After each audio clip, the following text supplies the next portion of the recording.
E aí, pessoal? Bem-vindos a mais um mergulho profundo aqui no The Deep Dive. Sabe aquele livro que a gente vê na estante e pensa, uau, isso é muita história para uma vida só? É verdade. Pois é. Hoje vamos desvendar os mistérios da Bíblia. Nossa, a Bíblia. Me lembro que por muito tempo eu me senti intimidada por ela, sabe? Parecia tão complexa. Muita gente tem essa impressão, né?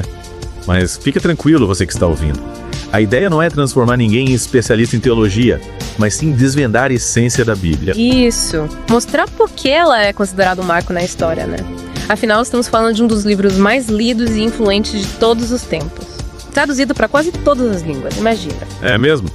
Impressionante como a Bíblia atravessou milênios e ainda impacta a cultura, a arte, a literatura, até o nosso jeito de falar. Totalmente. Mas antes de a gente mergulhar nesse mar de histórias e ensinamentos, vamos começar do básico. O que é a Bíblia, afinal? Boa pergunta. A Bíblia não é um livro só, e sim uma coleção de 66 livros, divididos em duas partes, o Antigo e o Novo Testamento. Ah, entendi. Cada testamento seria como um acordo, uma aliança entre Deus e a humanidade. Exatamente. O Antigo Testamento conta a história da aliança com o povo de Israel, e o Novo Testamento apresenta a nova aliança por meio de Jesus Cristo.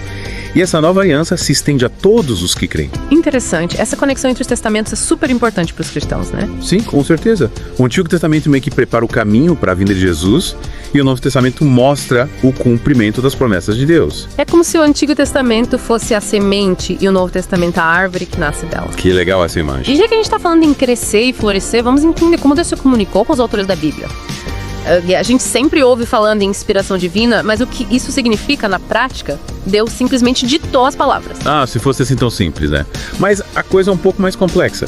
A inspiração divina não anula a individualidade dos autores. Eles não eram robôs, sabe? Então eles eram tipo instrumentos de Deus, cada um com seu jeitinho de escrever, sua personalidade? Isso. Imagina um artesão moldando um vaso. Deus seria como o oleiro, guiando as mãos do artesão. Mas a beleza de cada vaso vem da criatividade do artesão. Gostei da analogia. Então Deus soprou sua mensagem nos autores, como diz em 2 Timóteo 3.16. Isso mesmo. Mas permitiu que a linguagem e a cultura da época influenciassem a escrita. Por isso a Bíblia é tão rica, tão diversa. Tem poesia, história, leis, profecias, cartas. Uma mistura do divino com o humano que a torna tão fascinante. Mas me diz uma coisa, como saber quais livros eram realmente inspirados por Deus? Teve algum tipo de seleção? Teve sim. Esse processo é chamado de canonicidade. A palavra cânon significa régua, padrão. Os livros que entraram para o cânon bíblico foram reconhecidos pela comunidade religiosa como inspirados por Deus, considerados escritura sagrada. E como eles decidiram isso? Quem escolheu o que entrava e o que ficava de fora? Olha, não foi um processo simples nem rápido. Levou séculos, imagina. Envolveu muita discussão entre os líderes religiosos. Eles avaliavam a autoria profética, a consistência com as escrituras já aceitas e a aceitação pela comunidade cristã. Nossa, que responsabilidade, né? Decidir o que seria considerado a palavra de Deus. Sem dúvida. E teve bastante polêmica também. Um dos debates mais acalorados foi sobre os livros apócrifos, sabe? Apócrifos, não lembro de ter lido sobre isso. São textos religiosos judaicos escritos entre o Antigo e o Novo Testamento. A Igreja Católica os inclui na Bíblia, mas os protestantes não. E por que essa diferença? Os protestantes argumentam que os apócrifos não têm as mesmas características dos outros livros, não dizem ser proféticos, tem algumas inconsistências históricas e divergências teológicas. Entendi, é uma questão complexa com argumentos de peso de ambos os lados. Mas, mudando de assunto, vamos falar das línguas originais da Bíblia. Imagino que isso influencie bastante a nossa compreensão do texto, né? Com certeza. O Antigo Testamento foi escrito principalmente em hebraico, a língua do povo de Israel. Hebraico. Uma língua antiga, né? Sim, faz poesia e simbolismo. Ela se conecta com as emoções, o que torna a leitura do Antigo Testamento uma experiência profunda. É verdade. Quando a gente lê os Salmos, por exemplo, sente a força daquela linguagem poética cheia de imagens e metáforas. Exatamente. Já o Novo Testamento foi escrito em grego koiné, que era a língua mais falada no mundo na época de Jesus. Ah, o grego era como se fosse o inglês de hoje em dia, né? A língua universal da época. Isso mesmo.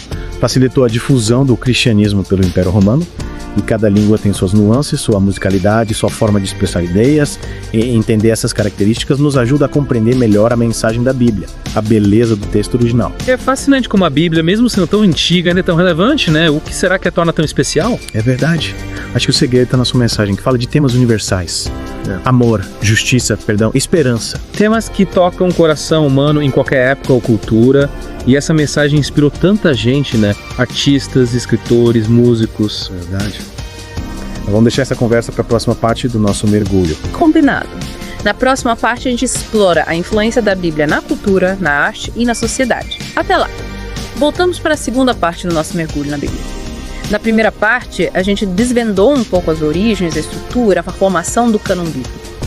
Quanta coisa, né? É verdade. E ainda tem muito pano pra manga, viu? Lembra que a gente falou da canonicidade, tinha aquele processo de definir quais livros fariam parte da Bíblia. A gente focou na questão dos livros apócrifos, mas é verdade que o processo de canonização, principalmente no Novo Testamento, foi bem complexo e, como pode dizer, gradual. Envolveu muita discussão, debate entre os líderes religiosos da época. Nossa, imagina só a responsabilidade de decidir quais escritos seriam considerados a palavra de Deus. Quais critérios eles usavam para tomar essa decisão tão importante. Pois é.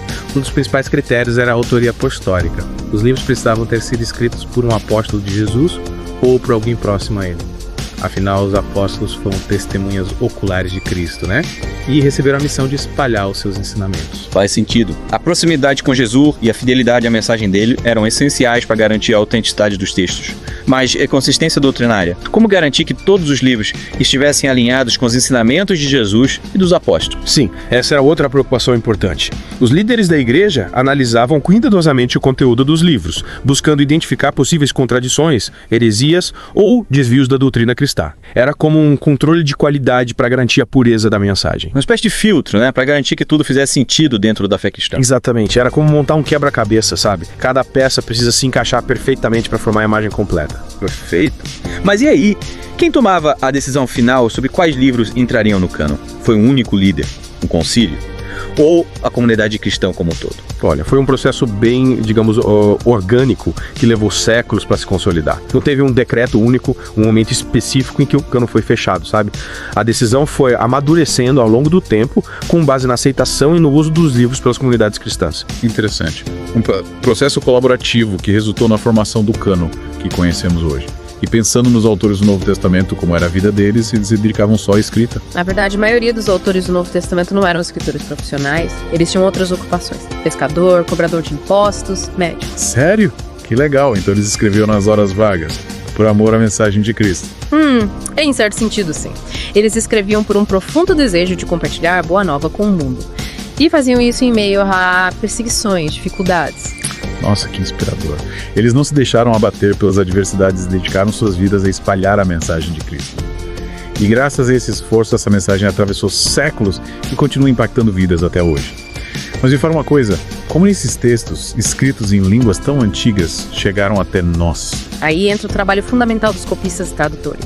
Durante séculos, monges e escribas se dedicaram a copiar manualmente os textos bíblicos, preservando-os para gerações futuras. Nossa, que trabalho minucioso! Imagina a paciência para copiar à mão um livro inteiro, letra por letra, sem cometer erros. Sem dúvida. Era um trabalho de formiguinha, mas essencial para a preservação da Bíblia. E com o tempo, surgiram as traduções para diversas línguas, tornando a Bíblia acessível a diferentes povos e culturas. E como era o processo de tradução? Imagino que não seja simplesmente trocar as palavras de um idioma para outro, né? Não é tão simples assim. Traduzir a Bíblia é uma tarefa complexa, que exige muito cuidado, muita sensibilidade. É preciso levar em conta as nuances de cada idioma, o contexto histórico e cultural, a mensagem original. Então o tradutor precisa ser quase um detetive, né? Buscando pistas no texto original para decifrar a intenção do autor. Exato. E essa busca por significado nos leva a outro ponto importante: as diferentes interpretações da Bíblia.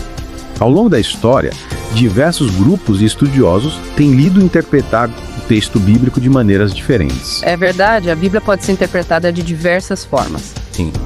Existem diferentes escolas de interpretação, cada uma com seus métodos e abordagens. Algumas escolas buscam a interpretação literal, focando no sentido literal das palavras, no contexto histórico. Outras escolas se dedicam à interpretação alegórica, buscando significados simbólicos ou espirituais por trás do texto literal. E temos também a interpretação histórico-crítica, que analisa a Bíblia como um documento histórico, levando em conta o contexto social, político e cultural da época em que foi escrita. Nossa, quanta coisa! A Bíblia é como um prisma que reflete a luz de diferentes maneiras, dependendo da lente que usamos para observar. É uma ótima maneira de ver. E essa diversidade de interpretações enriquece a nossa compreensão do texto, né? Mostra que a Bíblia não é um livro estático, mas sim um livro vivo que continua a nos desafiar e a nos inspirar. Exatamente. E por isso é tão importante estudar a Bíblia, conhecer as diferentes abordagens, questionar, refletir, dialogar. Afinal, a Bíblia não é um manual de regras, mas um convite à busca pela verdade, pelo significado da vida, pela nossa relação com Deus e com o próximo. Concordo plenamente. Estudar a Bíblia é uma aventura fascinante, uma jornada de descobertas que nos leva a questionar nossas crenças, nossos valores, nossa própria humanidade. É verdade. Mas acho que já falamos bastante por hoje, né? Verdade. Deixamos o melhor para o final. Na próxima parte, vamos explorar a influência da Bíblia na cultura, na arte e na sociedade. Até lá. Chegamos à parte final do nosso mergulho profundo na Bíblia. Já passamos pelas origens, estrutura, formação do cânon, línguas originais, diferentes interpretações, muita coisa. Nossa, é verdade. Uma verdadeira viagem. Mas ainda falta um pedaço importante do quebra-cabeça.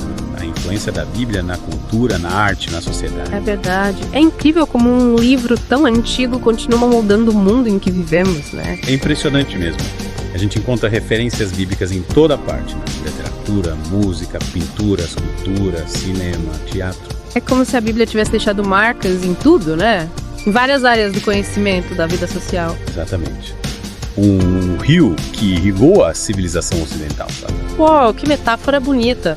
E essa influência se estende também à linguagem, aos costumes, aos valores. Muitas expressões que usamos no dia a dia têm origem na Bíblia, como cair em tentação da outra vez. Sem falar nos nomes próprios. Quantos de nós conhecemos pessoas chamadas Maria, José, Davi e Sara, nomes bíblicos que se popularizaram em diversas culturas ao longo dos séculos? É verdade. E na literatura você consegue pensar em exemplos específicos de como a Bíblia inspirou artistas e escritores. Ah, com certeza. Na literatura, obras-primas como Paraíso Perdido, de John Milton, Divina Comédia, de Dante Alighieri, Crime e Castigo, de Dostoiévski. Que livros! Todos trazem temas e personagens bíblicos reinterpretados de forma brilhante. Esses autores beberam da fonte da Bíblia, né? Criaram obras que transcendem o tempo. Com certeza. E na pintura? Quais artistas você destacaria? A arte renascentista é um banquete de referências bíblicas. Michelangelo, Da Vinci, Rafael. Os grandes mestres do Renascimento encontraram na Bíblia uma fonte inesgotável de inspiração. A Capela Sistina, por exemplo, é um testemunho da grandiosidade da arte inspirada na Bíblia. Incrível, né? E na música, será que a Bíblia também influenciou os compositores? Claro! Compositores como Bach, Handel e Mozart criaram obras-primas inspiradas em temas bíblicos. As Cantas de Bach, o Messias de Handel, o Requiem de Mozart, obras que nos transportam para outra dimensão, nos conectam com o divino através da música.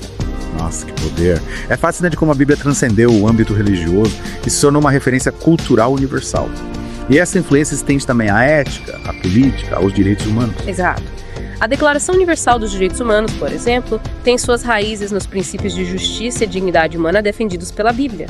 Os profetas do Antigo Testamento denunciavam a opressão e a injustiça social, e Jesus nos ensinou a amar o próximo como a nós mesmos. Esses valores são a base de uma sociedade justa e compassiva. Sem dúvida. A Bíblia é um livro que nos convida à reflexão, ao questionamento, à busca por um mundo melhor. Concordo. Estudar a Bíblia é como abrir uma janela para o passado, para a história da humanidade, para os dilemas e as aspirações do coração humano. É mergulhar num mar de sabedoria, de mistérios, é se conectar com a nossa própria humanidade, encontrar inspiração para viver com mais propósito, mais significado. Isso aí. Chegamos ao final da nossa jornada, pessoal. Espero que vocês tenham apreciado nosso mergulho profundo na Bíblia. E lembre-se, a Bíblia é um livro aberto a diferentes interpretações, perspectivas, vivências. O importante é se aproximar dela com respeito, curiosidade e mente aberta. É isso aí. Até a próxima.